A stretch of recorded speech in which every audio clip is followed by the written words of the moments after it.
Bismillahirrahmanirrahim. Assalamualaikum warahmatullahi wabarakatuh. Selamat berjumpa lagi bersama saya Dedi Rahmat. Eh, di perjumpaan ini kita akan berdiskusi tentang satu materi yang saya sudah siapkan. Materi ini merupakan materi lanjutan dari pertemuan ke-9. Yang mana di pertemuan ini adalah materinya tentang teks ulasan buku. Sebenarnya sih rekan-rekan semua tentu sudah membuat apa namanya membuat buku, menjadikan buku sebagai referensi mungkin ya, atau mungkin sudah pernah membaca dan mengulas buku suatu buku begitu, sehingga mengetahui apa kekurangan dan kelebihan dari buku tersebut. Nah, eh, tidak memperpanjang kalam, langsung saja saya akan mengeser materi tentang pertemuan kita kali ini. Baik, sepertinya sudah tampak ya di layar rekan-rekan semua. Ah,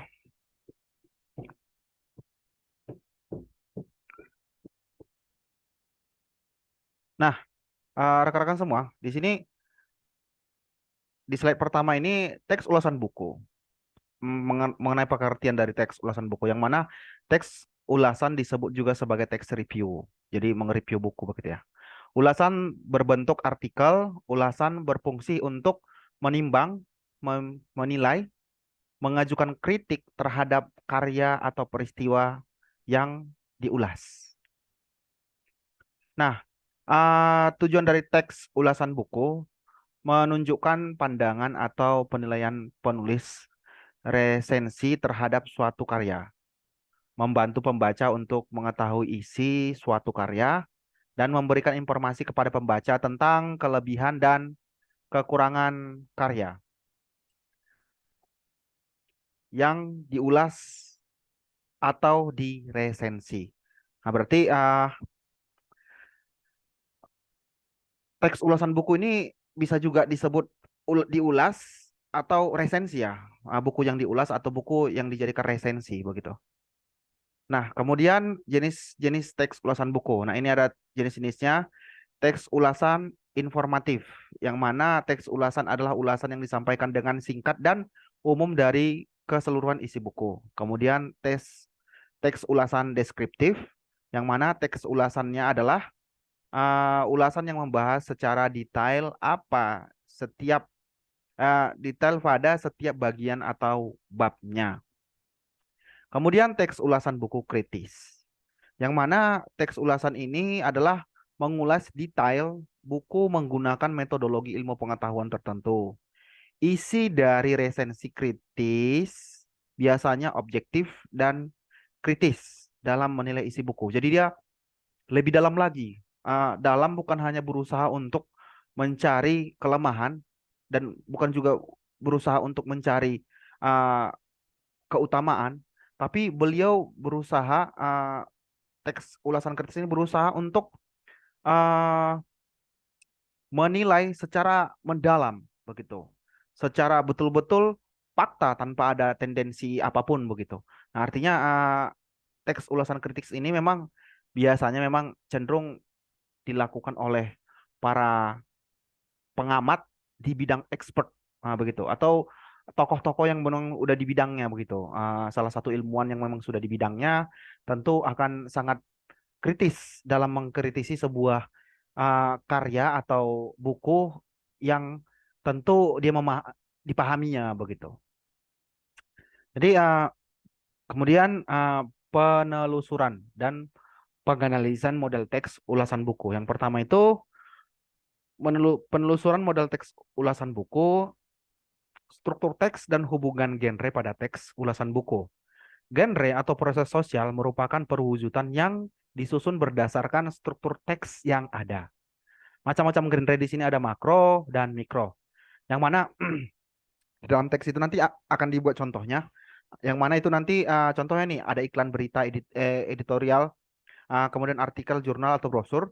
Kemudian genre mikronya itu deskripsinya, prosedurnya, kemudian narasinya, rekonnya, dan eksplanasi, eksposisi.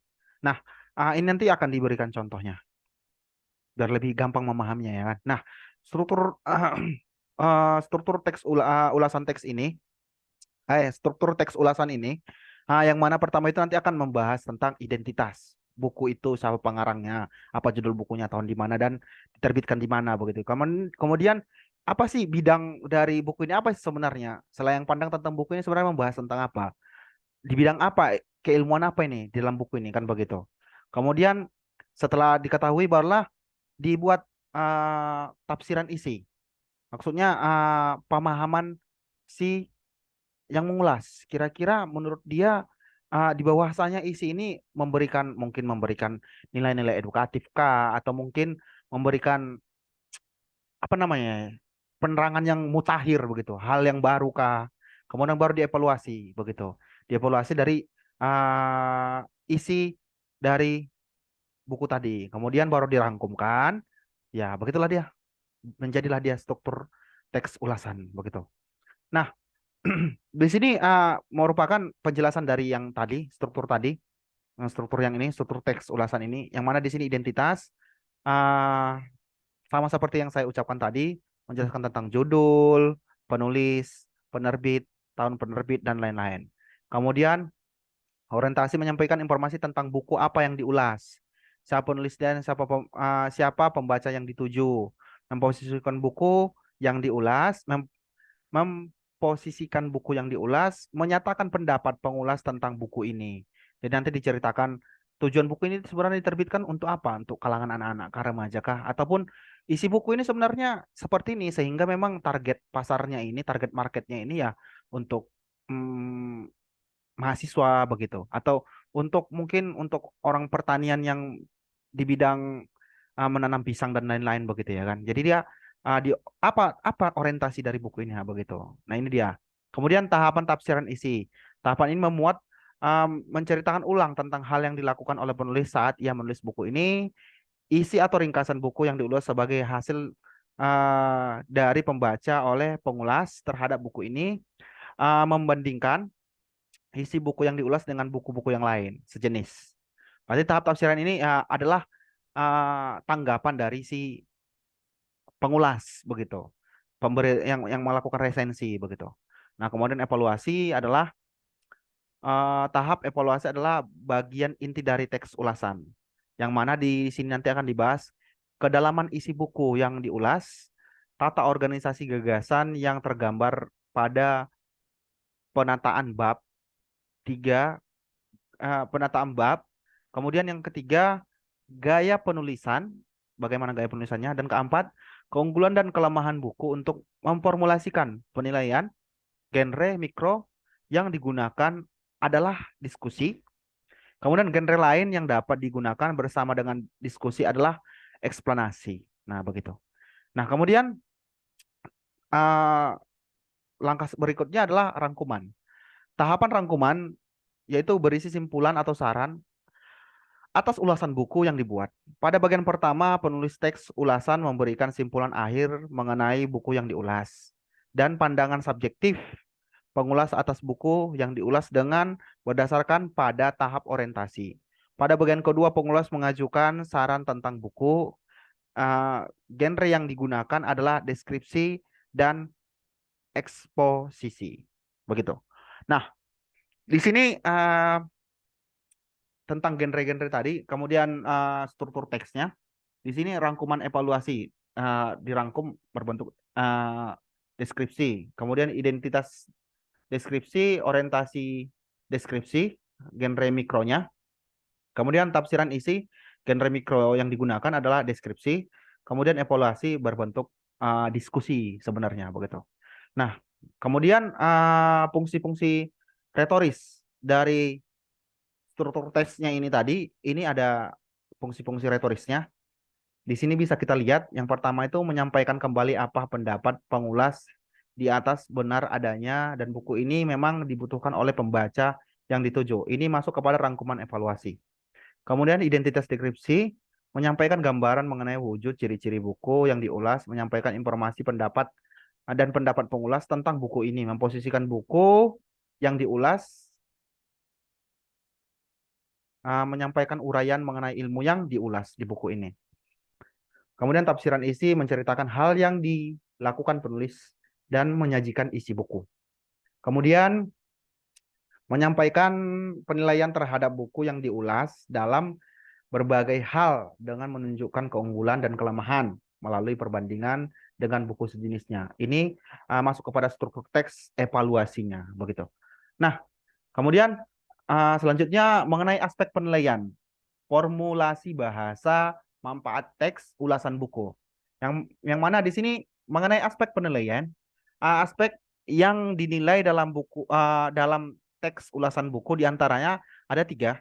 Yang pertama itu persamaan dan perbedaan struktur teks dari masing-masing buku yang diulas.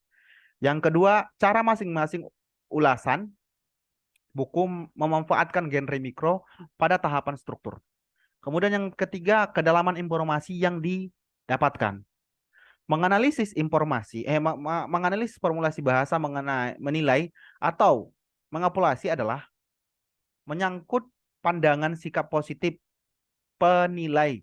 Sulit didefinisikan secara terpisah-pisah, tetapi pada konteks penilaian, ketiga hal itu meliputi gradasi antara positif dan negatif, baik dan buruk, objek dan subjek, setuju dan tidak setuju, berharga dan tidak menghargai. Berarti sikapnya, pandangannya, dan posisinya menjadi sangat penting, menjadi penilaian yang sangat sulit sebenarnya kalau untuk menilai sebuah buku begitu, atau untuk melakukan apa tadi, melakukan resensi, begitu. Nah kemudian menganalisis manfaat teks ulasan buku gitu. Uh, Mendapatkan informasi untuk keperluan presentasi atau menulis seperti proposal yang kalian lakukan kemarin, menulis proposal, tapi proposal kegiatan ya, bukan proposal penelitian.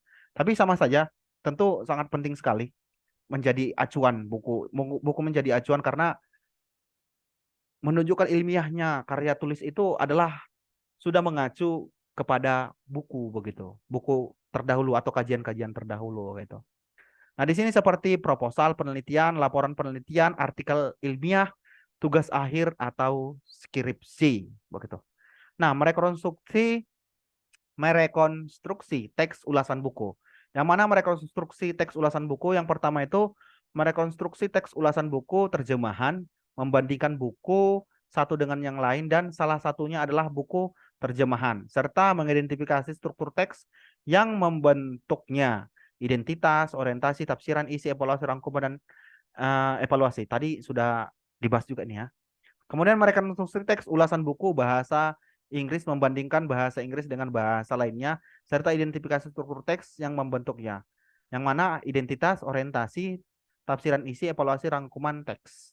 Nah, di sini ada contohnya yang diambil dari uh, English, the study of the linguistic varieties. Nah, begitu.